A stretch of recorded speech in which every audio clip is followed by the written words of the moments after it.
నమస్కారం అండి. ఆ సాయిబాబా మన కష్టాలన్నీ తొలగిపోవటానికి ఒక స్తోత్రాన్ని మనకు చెప్పారు. అదే శ్రీ సాయి కష్ట నివారణ సూత్రం. దీన్ని పఠిస్తే మన కష్టాలన్నీ పోతాయి. మొట్టమొదటిగా ప్రథమం సాయినాథాయ నమః అంటే మొట్టమొదటిగా ఆ సాయినాథునికి ఇదే మన నమస్కారాలు అని అర్థం అన్నమాట. రెండవది ద్వితీయ ద్వారకామాయినే. ఆ ద్వారకాధీశుడైన ఆ సాయినాథుడు మన కష్టాలు తీరుస్తాడని మనం గట్టిగా నమ్ముతాం. అదే ఈ స్తోత్రంలోని రెండవది. ఇక మూడవది వచ్చేటప్పటికి తృతీయం తీర్థరాజాయ. అన్ని తీర్థాలకు రాజైన ఆ సాయినాథుడికి ఇదే మన నమస్కారం. ఆ తీర్థాలన్నిటికీ ఆ సాయినాథుడే ఒక రాజు అన్నమాట. ఇది మూడవ స్తోత్రం. ఇక నాలుగవ స్తోత్రం వచ్చేసి చతుర్థం భక్తవత్సలే. ఆ సాయినాథుడు ఆ భక్తవత్సలుడు అనమాట. మన భక్తిని అంతా స్వీకరించి, మన కష్టాలన్నీ స్వీకరించి మనకి మోక్షాన్ని ప్రసాదిస్తాడనమాట. మన కష్టాలన్నీ ఆయన స్వీకరించి మనకి ముక్తికి మార్గాన్ని చూపిస్తాడు ఆ సాయినాథుడు. ఇక ఐదవది వచ్చేసి పంచమం పరమార్థాయ.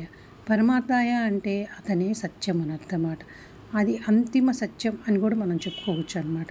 ఆ సాయియే నిజమైన సత్యం అన్నమాట. మనకి పరోపకారార్థం ఇదం శరీరం అంటారు కదా, ఇతరులకి మనం పరోపకారం చేస్తే ఎంతో మంచిదన్నమాట. అది పంచమం అన్నమాట. ఇక షష్ఠి షిరిడీవాసని. ఆ షిరిడీవాసైన ఆ సాయినాథుడు మనకి ఎప్పుడూ మంచే చేస్తాడు. అదే ఇది ఈ షష్ఠి షిరిడీవాసనే అనే ఒక మంత్రం అన్నమాట. దీన్ని మనం 6వ మంత్రంగా చెప్పుకోవచ్చు. ఇక ఏడవది సప్తమం సద్గురునాథాయ నమః. ఆ సాయి ఎవరో కాదు, ఆ సద్గురుని మనం సద్గురు సాయిబాబా అని పిలుస్తాం. ఆయనకి అదే చెప్తాం, సప్తమం సద్గురునాథాయ నమః. ఆయనకి ఇదే మన నమస్కారం.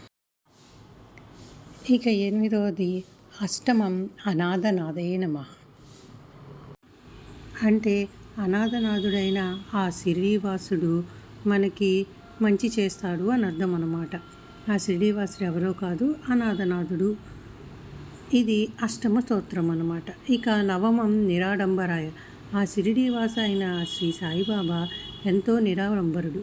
ఆయన ఎంతో స్వచ్ఛంగా, ఎంతో నిష్టగా, ఎంతో ప్రేమగా అందరితో నిరాడంబరంగా కలిసిపోతుంటాడు అనమాట. అందుకే ఆయన నిరాడంబరుడు. ఇక దశమం దత్తావతారమే. దత్తావతారం. ఆ షిరిడి అయిన సాయివాసుడు మనకి దత్తావతారంలో ఎప్పుడో తన దివ్య దర్శనాన్ని ప్రసాదించాడనమాట.